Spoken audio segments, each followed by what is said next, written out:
Kerrotaan 100 vuotta sitten käyneen niin, että uudelle sahalle sanottiin kippis. Liekkolaseissa ollut piimää. Perustajat kun olivat maitotilallisia kaikki ja tämän tarinan syntypaikka paikallinen osuusmeijeri. Tarinan, jonka nimi on Iisveden metsä. Tarinan, joka on Suomessa täysin ainutkertainen. Sama omistuspohja, sama tahtotila, sama nimi. Sama paikkakin jo 100 vuotta. Mikä on ollut se voima, joka on kantanut yli vuosikymmenien, yli sotien, yli lamojen, yli digitalisaation? No annappa kun kerron. Jauholahden pohjukkaa kehui kylänväki 1920-luvulla pielavetisten Amerikaksi. Niin matkalaisistaan vilkas oli nimittäin piimänsahan suulla sisävesi sata. Kun kerran sahalaitos oli vesien äärelle vartavasti perustettu, niin laivahan se piti yhtiölle vielä hankkia. Niinpä kunnianarvoisat herrasmiehet Vilpponen ja Horsti värvättiin 1925 Ruotsinmaalle sopivaa höyrypaattia katselemaan. Sellainen, jolla tukit uisivat metsätyömailta ripeämmin tuotantoon. Vieraan maailman houkutukset saattoivat himpun herrain ostovaroja rokottaa, sillä tarkoitukseen passeli hollantilaishöyry kaipasi ensin kohennusta ennen kuin sillä passasi tulevat savotat aloitella. SS-metsäksi vihitty paatti oli konemestari Eino Korhosen mielestä hyvä hinaaja, mutta hurjasti se söi halkoja. Kun paikallinen metsänomistaja väki kyseli toinen toisiltaan, no kenellekäs oot mehtees myynyt, niin kovin usein se vastaus kuului, no piimällehän minä kellekään muullekaan. Iisveden metsä Oyn lempinimi Piimä on säilynyt sahan tuntomerkkinä ja puheissa näihin päiviin saakka.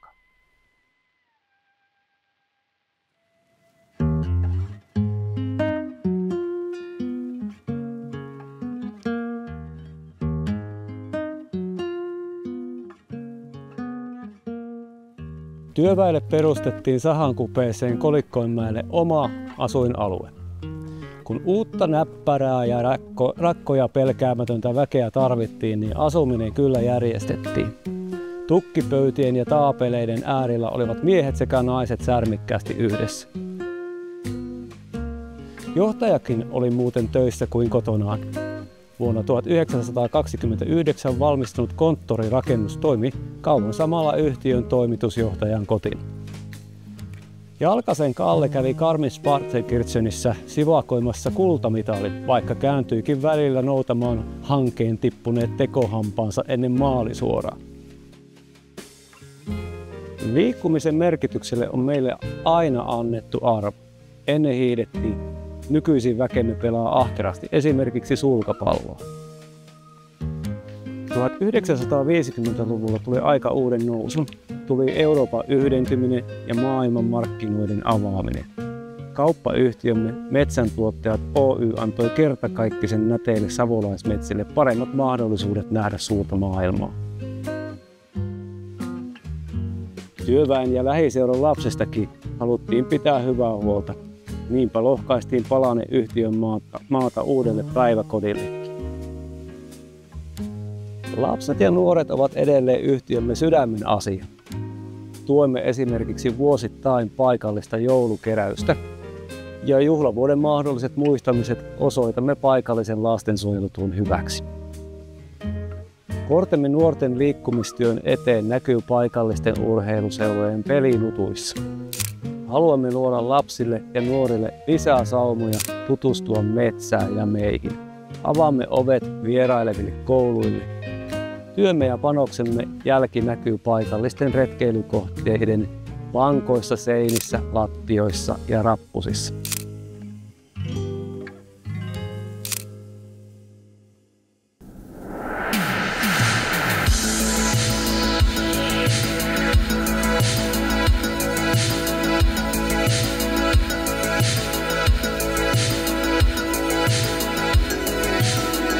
Entäs koneet?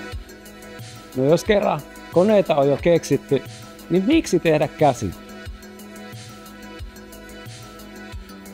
Vuonna 1969 erässä johtokunnan pöytäkirjassa todettiin, että alkaa yhtiön hevonen olla jo sairaaloinen jaloista. Oikeastaan tarpeetonkin uuden pyöräkuormaajan takia. Liekkö tuo ollut ratkaisevinkin taitekohta, kun koneellistettua sahuta kohti siirryttiin. Ikuiseksi kesäpojaksi kutsuttu Ari Väätäinen tuli lautatarhalle hommiin vuonna 1978. Jauhiaisen Arvo oli hänelle tuumannut, kyllä sinusta poika vielä sahamies tulee, kun et kesken viikon lähtenyt kotiin. Ja niin totisesti tulikin seuraavaksi 45 vuodeksi. Ja tästä se työura alkoi. Kun kesätöihin sahalle tultiin, hevillä ei kyllä pois lähdetty. Niin se on tänäänkin. Vuosikymmeniä kestävät työurat ovat enemmän normaali kuin erikoisuus. Töissä ollaan samoista perheistä, jopa 5. sukupolvesta.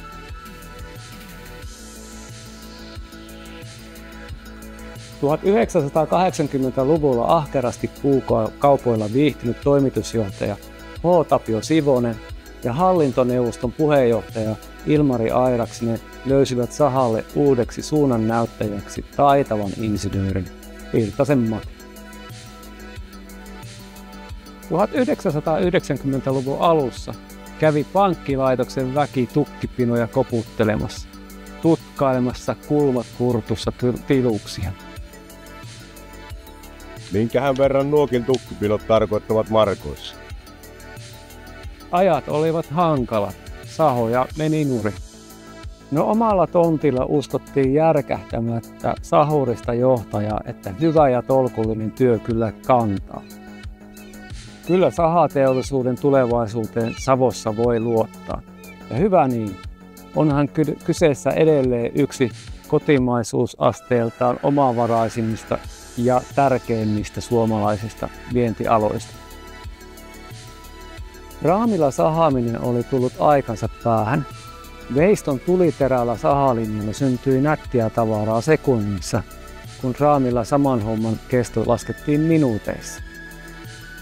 Postitytöksi vuonna 1980 palkatun Kirsi Hämäläisenkään ei tarvinnut pian enää junanvaunujen sisältöjä koputellen tarkistaa, kun lähtevät kuormat siirtyivät kiskoilta kumipyörien vietäviksi.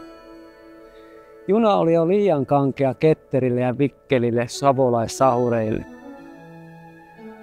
Hallintojohtaja Hämäläinenkin on muuten nyt työskennellyt talossa jo reilusti yli 40 vuotta.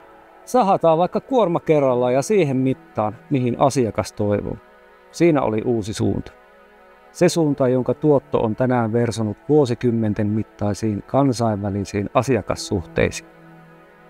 Eräs vanhempi kylänmies oli kerran muuten 1990-luvulla ohi kulkiessaan huomannut, että lautatarhat piimän pihasta hupenivat.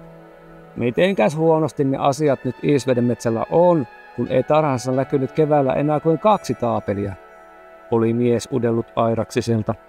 No, uusiin kuivaamoihin ne taapelit tietysti katosivat, kun menee nykyteknologian ansiosta huomattavasti paremmin.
...2000-luvulla yhtiön johtoon astui mies Helsingistä. Nuorekkaan tomera johtaja, jolla on kykyä katsoa enemmän eteenpäin kuin taaksepäin. kuvasi edelleen hallintoneuvoston puheenjohtajana toiminut airaksinen Tommy Lindströmiä. Enemmän savolainen kuin savolaiset itse, luonnehti puolestaan Ari Väätäinen. Metsäosaston palvelut ovat laajentuneet metsänomistajille avaimet käteen henkiseksi palvelukokonaisuudeksi. Tarjolla on kaikki puuston myyntiin ja uuden metsän kasvatukseen tarvittavat palvelut. Metsäenergian hyödyntämiseen on solmittu uusia yhteistyösopimuksia ja tehty lisäpanostuksia 2020-luvulla. Haluamme olla energiaomavaraisuuteen liittyvien kysymysten paikallinen ratkaisija. Mikä voisi olla enemmän lähellä ja omaamme kuin lähiseudun metsästä tuleva energia, jota syntyy metsien hoito- ja uudistustöissä joka tapauksessa. Pelkästään viimeisen 8 vuoden aikana yhtiön kehittämiseen on investoitu rahaa yli 20 miljoonaa euroa. Yksi hankinnoista on oma lämmityslaitoksemme, jonka ansiosta tuotantomme on nykyisin lämpöenergian osalta 100% omavaraista. Kaikki polttoaine tulee nimittäin omasta sahatuotannostamme syntyvästä hakkeesta, kuoresta ja hukkapätkistä. Tässä työssä ja raaka-aineessamme on se hienous, että siitä voi hyödyntää kaiken.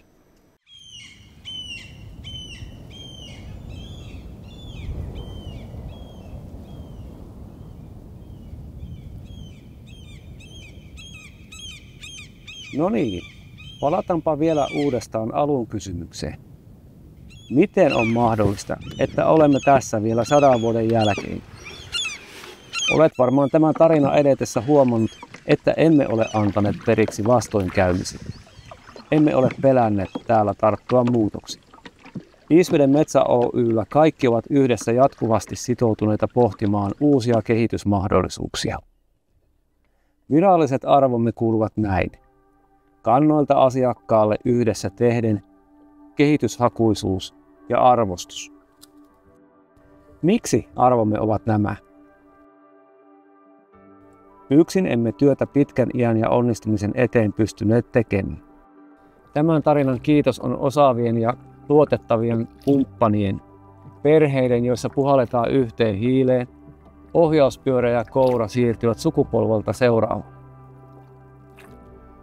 Väen, joka on uurastanut ja uskonut kestävään ja rikkaaseen perintöön, joka säilyy yhteistyön voimalla myös meidän lapsillemme, tulevaisuudellemme. Tämän tarinan kirjoittajat ovat ihmiset ympärilläsi. Metsästä maailmalle, mutta millainen maailma on? Maailma ei pysy paikallaan, vaan se muuttuu ja kehittyy joka päivä. Meidän on kehityttävä sen mukana, jotta pysymme pelissä. Ja mielellään on syytä pysyä myös sen pelin kärkijoukoissa. Siksi meidän jokaisen on täällä joka päivä pohdittava sitä, kuinka voimme tehdä asioita fiksummin ja helpommin, koska helppous tarkoittaa samalla tehokkuutta. Jos me täällä yhdessä kaikki pohdimme sitä, miten voimme toimintaamme kehittää, niin pysymme tässä pelissä mukana seuraavatkin 100 vuotta. Vaikka tuulet ja myrskyt taimikoita ajan mittaan taivuttelisivat, osaavat ja ammattitaitoiset ihmiset ovat ajatuksineen ja oivalluksineen tämän yhtiön sydän. Eilen, nyt, huomenna, aina.